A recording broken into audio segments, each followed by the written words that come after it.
I'm Aubrey Sitterson, and this is SKALD. You're about to hear an episode of the only story that matters. Every week, I write a brand new chapter of this ongoing sword and sorcery serial, and then I record it in one single, flawless take. No one else does that. It picks up right where the last episode left off, but chances are, if you're listening to SKALD, you're a pretty smart gal or guy. So I think you'll be able to figure things out. And if not, you can always go back and listen to earlier episodes. This isn't me reading you a story. This is me telling you a story. This is SKALD, Part 32.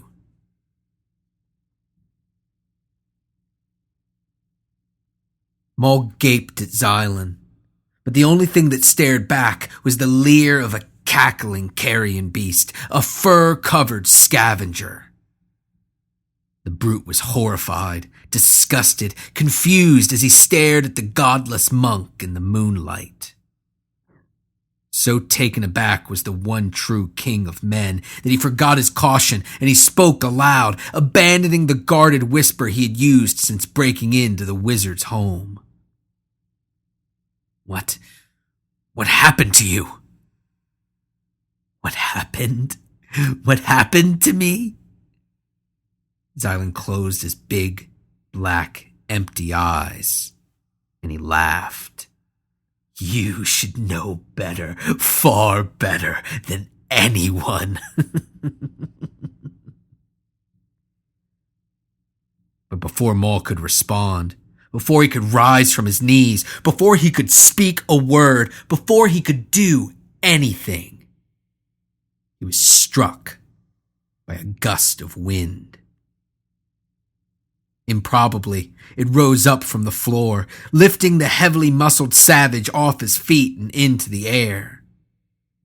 For a brief moment, Maul hung there, arms spinning, legs kicking. He turned his head to find the source of this sudden wind, to seek out its no doubt magical origins.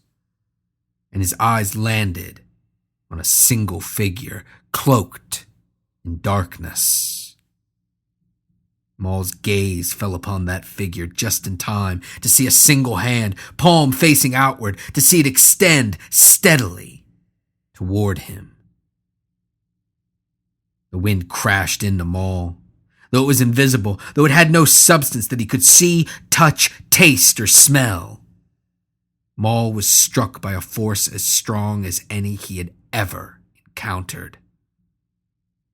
Even if he hadn't been suspended in the air, which he was, he would have been powerless to fight against it, helpless against its relentless attack, its irresistible assault.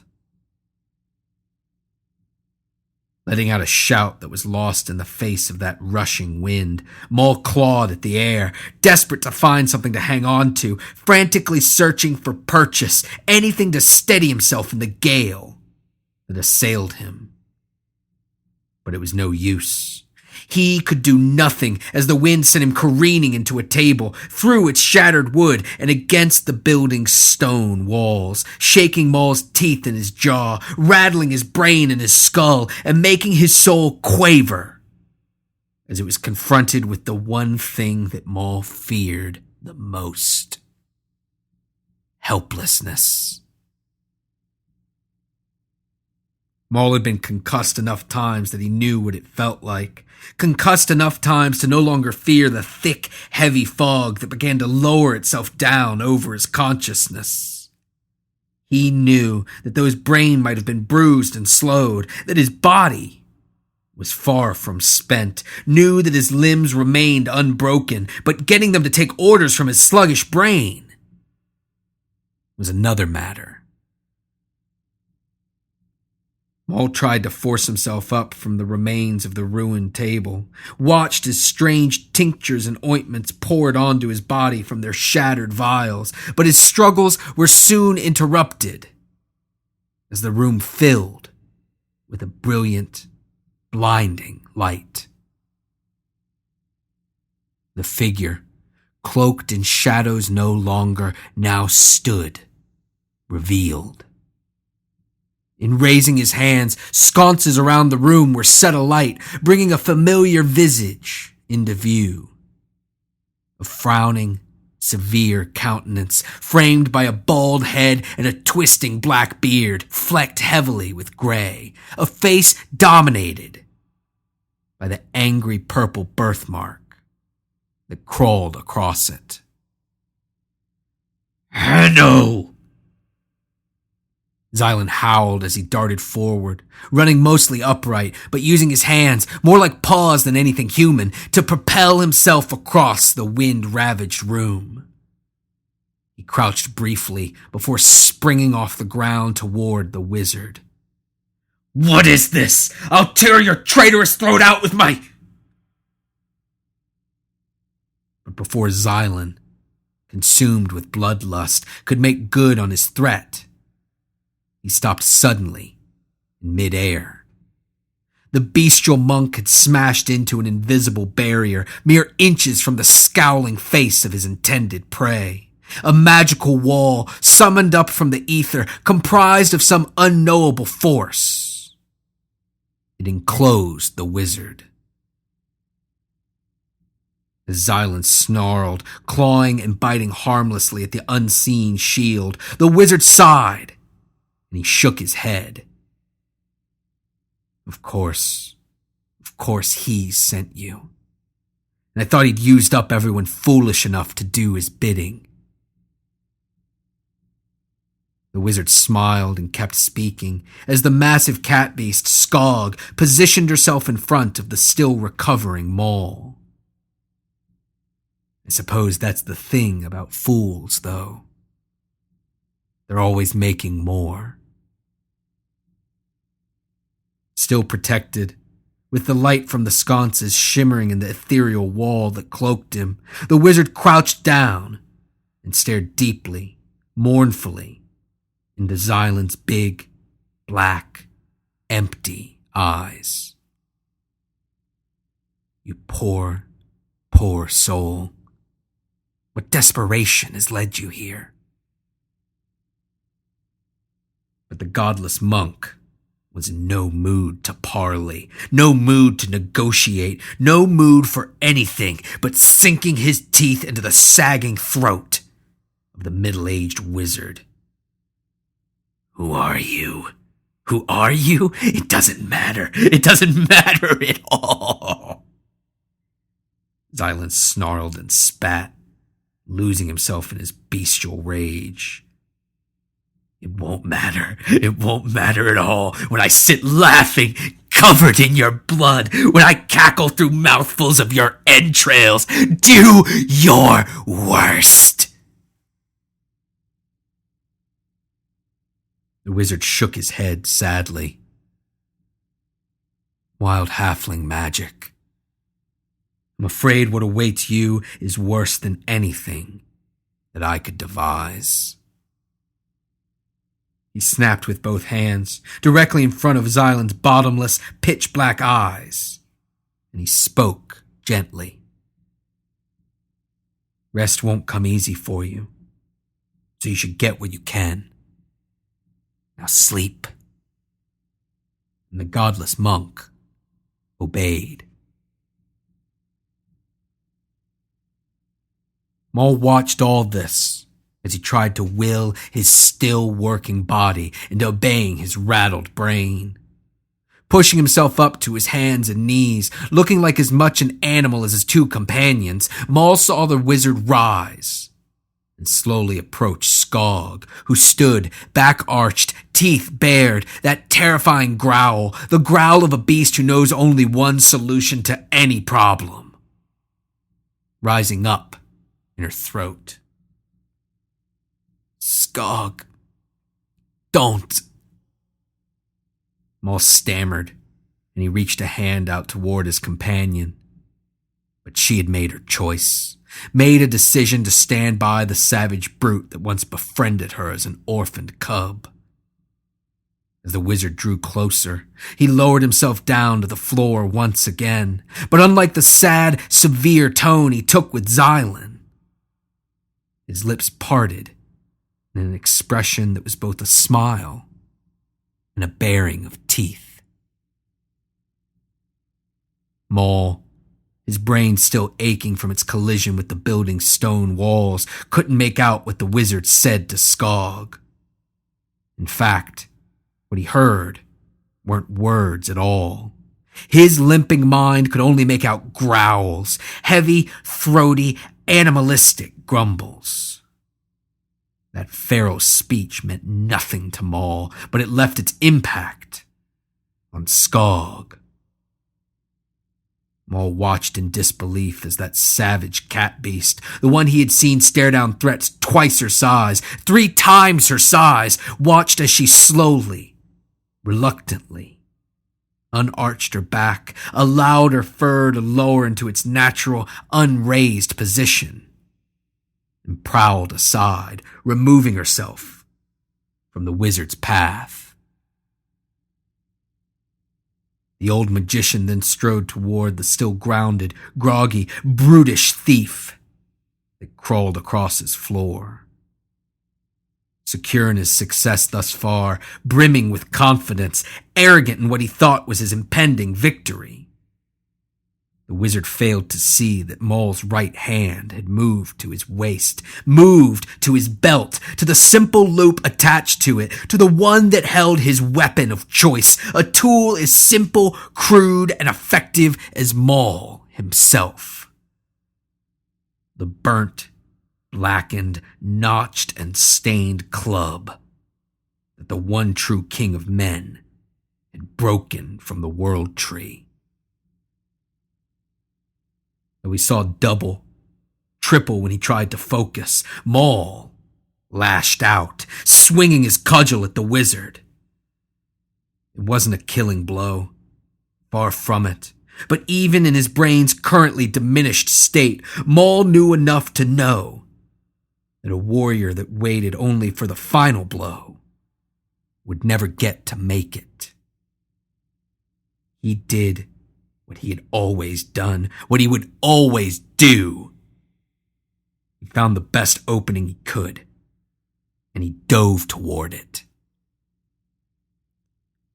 Of course, the wizard knew full well the type of animals he was dealing with, and he was wise enough to keep his protective spell in place, the same invisible barrier that had repelled Xylun, the unseen wall that kept out even the fiercest onslaught, the spectral shield that guarded the wizard against all mundane physical attacks.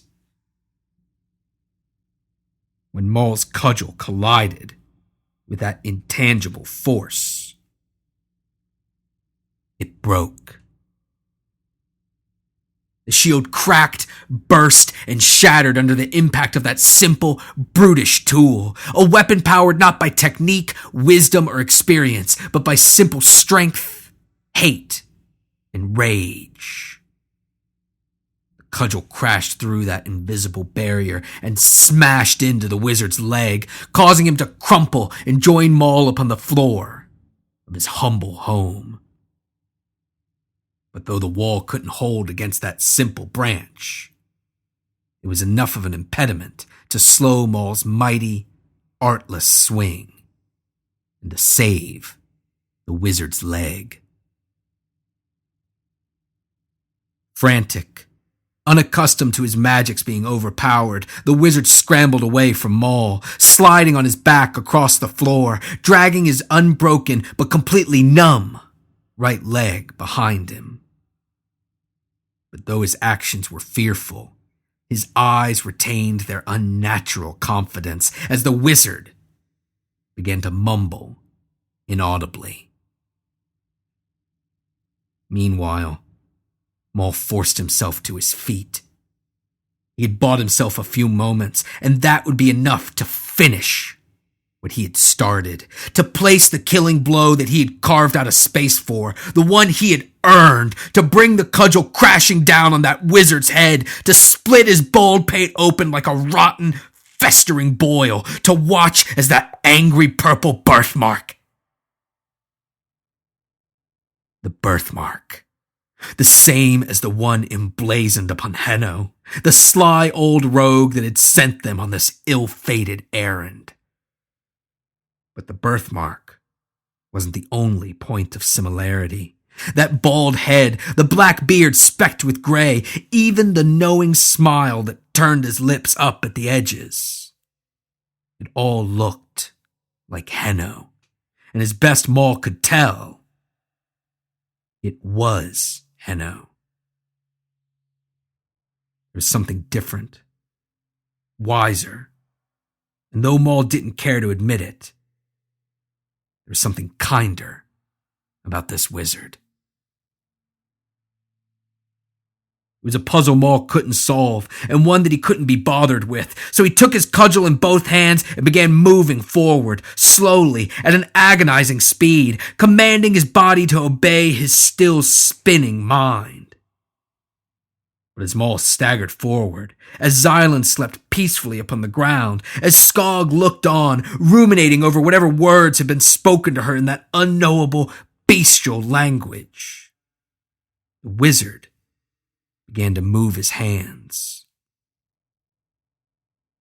Suddenly, powerful arms wrapped themselves around Maul, pinning his arms to his body. He still held his cudgel, that violent, brutal weapon, but raising it was impossible. It was impossible to fight against whatever it was that held him in place. Maul threw his head back, hoping to headbutt his assailant, to feel the crunch of a nose, to hear the muffled cry it caused, to use that moment of excruciating pain to free himself. But all the back of his head hit was air. Maul looked down at the arms that held him, but what he found weren't arms at all. They were a conglomeration, a hastily built mockery of arms, made of the shattered table, flagstones from the floor, and whatever else the wizard could impress into his mystical service. Maul roared, and he struggled, howling curses so atrocious that even the wizard, who had spent a lifetime delving into the depths, bringing a light into the darkest corners of human knowledge, so repulsive that even he winced. Maul fought, and he fought, but to no avail. He strained and shouted until he began to feel his body wear out, but whatever golem held him remained tireless, inexhaustible, and unmoving. "Who are you, and why have you come here?" The wizard spoke calmly as he got to his feet, gingerly favoring his right leg. And he brushed himself off. "Release me, and I'll tell you." Maul began with a growl that grew into a shout. "I'll tell you as I beat your brains out of your ears." There are many ways to skin a cat. The wizard glanced at Maul's companion, and smiling, he winked. "No offense, Skog."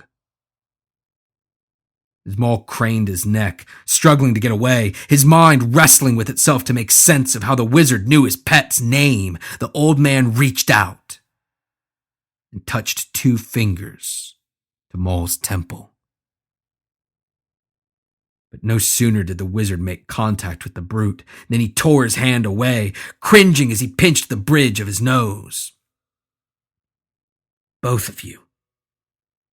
So damaged. Who can make sense of a mind that broken?" The wizard grunted and spoke to no one in particular. But who else would willingly throw in with Henno? "Release me. You have no power over me. None of your tricks frighten me. Release me now." Maul sneered, leaned forward, and spat in the wizard's face. "You can do nothing worse than what I already suffer." The wizard began to laugh as he wiped his face with one of his long, rippling sleeves. But when the cloth left his face, his expression had changed. No longer was he a kindly, though perturbed old man. No, what now stood before Maul was something else entirely. The wizard had been possessed by something bright, shining, and terrible. The true power he contained filled his body, and he grew in stature before Maul's very eyes. It roiled inside his head and spilled out through his blazing eyes as his voice rang out, echoing inside Maul's skull. Are you so foolish to think that you can fall no further? To think that the rock bed you lay upon cannot be shattered beneath you? The wizard clenched his fists as the wall sconces began to flicker and pulse in time with the magician's words. Are you so ignorant of the true power that I command? But as that magus roared before him, tried to frighten him into submission, tried to reason with Maul using threats, the same tactic that the savage used himself, Maul remained unmoved. He had seen worse, heard worse, felt worse. He had done worse and lived through it. It would take more than simple threats to crack him, a fact the wizard realized as the brute stared out, teeth clenched, still struggling against the inhuman arms that restrained him. As he shrank back down to his normal size, as his eyes ceased their burning, as the flames in the sconces returned to normal, the wizard turned away from Maul, mumbling to himself once again. He limped across the room and stopped at a cabinet covered with papers, books, and soiled dishes. He reached down and took something, grasped it firmly, and lifted up, sending the clutter that had obscured it tumbling down to the floor.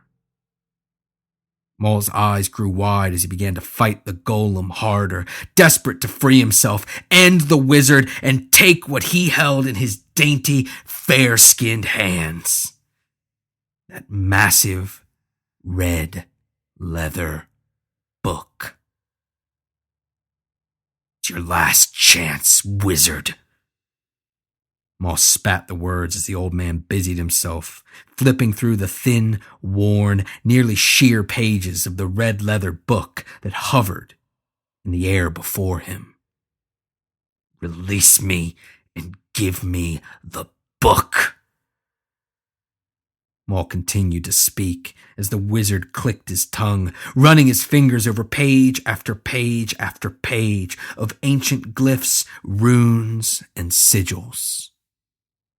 Do it now, and I'll give you a good, clean death, though it's more than you deserve. Ah, there it is.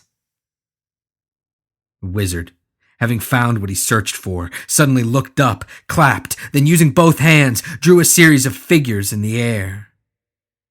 Though his motions were too quick and complicated for Maul to keep up with, he could see the after-image of his motions, arcane symbols glowing in the torchlight. As the symbols faded and dispersed, the wizard closed the book and allowed it to fall to the floor with a heavy thud. Now, are you feeling a little more gregarious? Maul wanted nothing more than to clench his teeth shut, to purse his lips together, to gnaw his traitorous tongue to bits, to deny the wizard whatever it is that he wanted, to wait for death in silence. But he couldn't. Damn you! What have you done to me? The hardest rocks won't shatter, but they can be worn away. The wizard's warm expression and friendly tone returned. Tell me, who are you? The one true king of men, Maul. The savage clenched his eyes shut, as if closing them would prevent the speech that poured out of him. So he didn't see the confusion and the alarm on the wizard's face. I see. And why would a king waste his time breaking into my humble abode? The book. The red book. You told us to steal it, to bring it to you, and now you attack us? Maul's eyes shot open, burning with angry fire as he spoke against his will. What kind of game are you playing, Henno? The wizard lowered his head, chuckling a moment before regaining his composure. I'm sorry. I only laugh at the absurdity of it. Henno is incorrigible. This is the third time this month. Though I will say, you had a bit more fight in you than the others.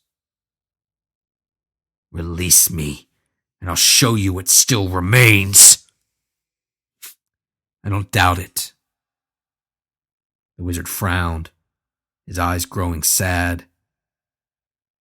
But the most ridiculous part is this. Even if you had succeeded, even if you had escaped my notice, if you had retrieved the book and brought it to him, my brother wouldn't have been able to use it. Your brother. Maul didn't understand, but he didn't care to either. What are you even talking about? Release me! The one true king of men commands you! That is the most ridiculous part. But the saddest part is that he doesn't know that it's beyond his ken, or that he chooses to forget that crucial fact. The wizard closed his eyes and shook his head. And even I couldn't tell you which of the two would be sadder. Maul, please, enlighten me. What did you want from Henno in exchange for my simple book? As knowledge of the futility of his resistance began to dawn on him, Maul sighed and spoke honestly, albeit begrudgingly. I wanted passage out of this realm. I need to get to the realm of men. I need to get home. The wizard wrinkled his brow, giving Maul a puzzled look. You wanted? You need. Do you simply want to get to the realm of men? Or do you truly need to? Both! What's the difference? It's both! Maul, quickly forgetting the lesson he had just begun to learn, struggled against the golem once again. Enough of your riddles! Free me, or get on with whatever trickery you have planned! As you wish. The wizard sighed, and without even looking, pointed a single finger at Xylun. Suddenly, the sleeping half-beast was enveloped in a flash of light, a burst so bright that it burned into Maul's corneas even after he shut his eyes to block it out. And when he opened them, the godless monk was gone. Maul panicked. What have you done? Exactly as you asked. The wizard turned wearily to Skog, and as she sat watching him curiously, he raised his hand once again. No, stop! What are you doing? I'm getting on with my trickery. You want, you need, you don't even know the difference.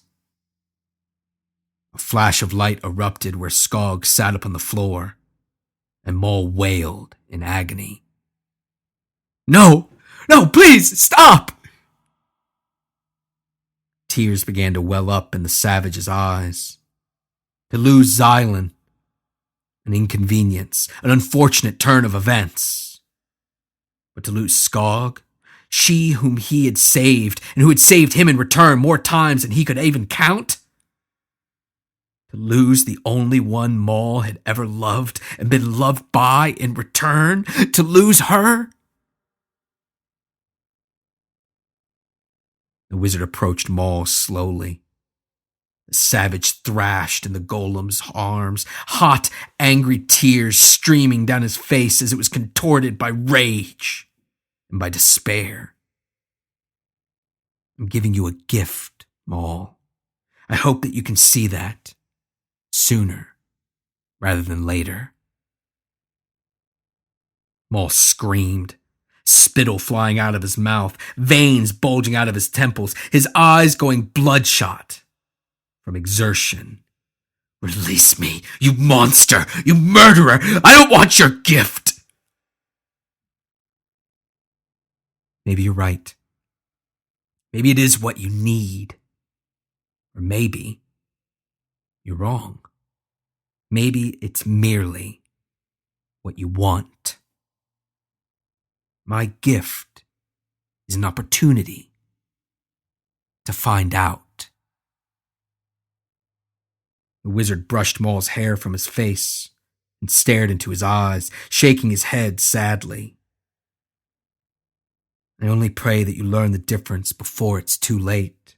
Too late for you, too late for what's left of your people, too late for your ruined, broken realm, and too late for what remains of the sundered worlds. The wizard raised his hand a final time, pointing a long, skinny, delicate finger directly at the savage. Good luck, King Maul.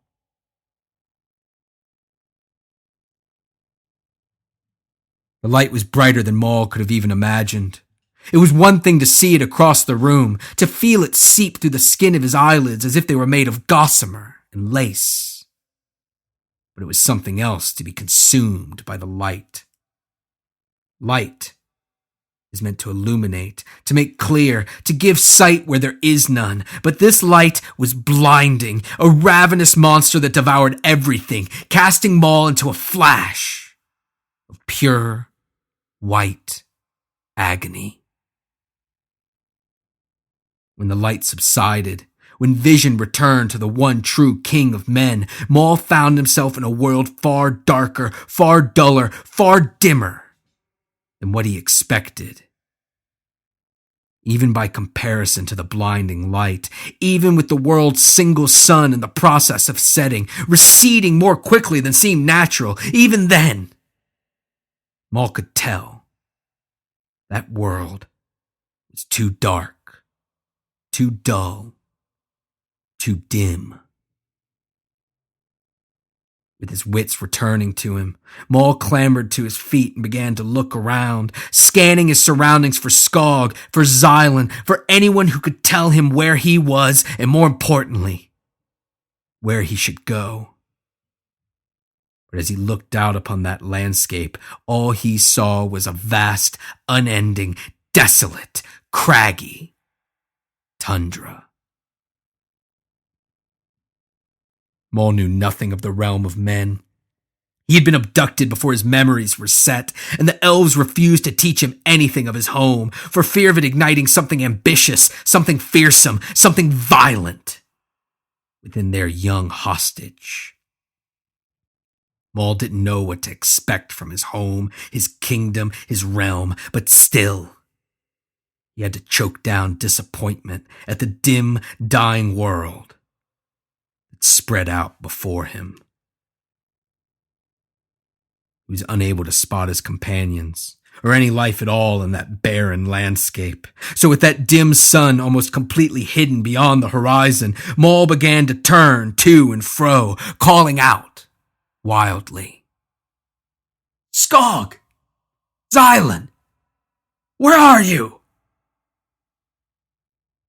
But as he cried out, as he shouted, as his bellows echoed off the rocks, the only response came from the impossibly dark caves that dotted the tundra, the ones that filled quickly with glowing green eyes.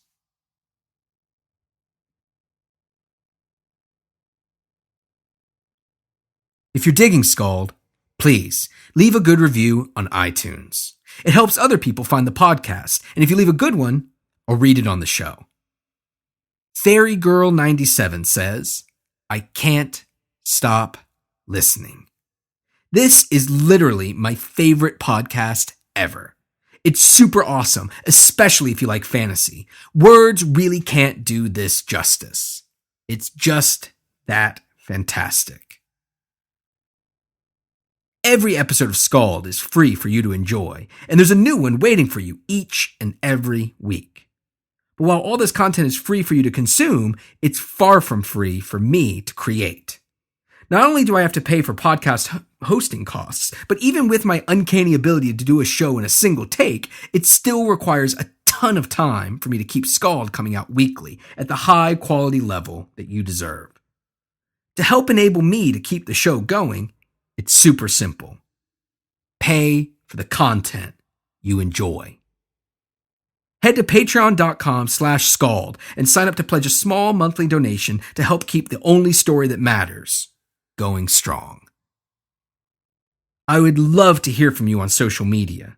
Find me on Facebook, Twitter, Tumblr, and Instagram. Username Aubrey Sitterson. Or hit up aubreysitterson.com for links to everything, including SKALD, the SKALD ebook, still just $2.99 on Amazon, my comics writing, my wrestling talk show Straight Shoot, bio, contact information, and more. This week's recommendation is a comic, and it is very much not safe for work or for anyone who's not ready for some extreme sex, violence, and absurdity. It's Benjamin Marra's Terror Assaulter OMWOT, which, naturally, stands for One Man War on Terror. It's intense and crazy, and it feels like the best type of fever dream. Check it out. Thanks for listening. I'll talk at you next week.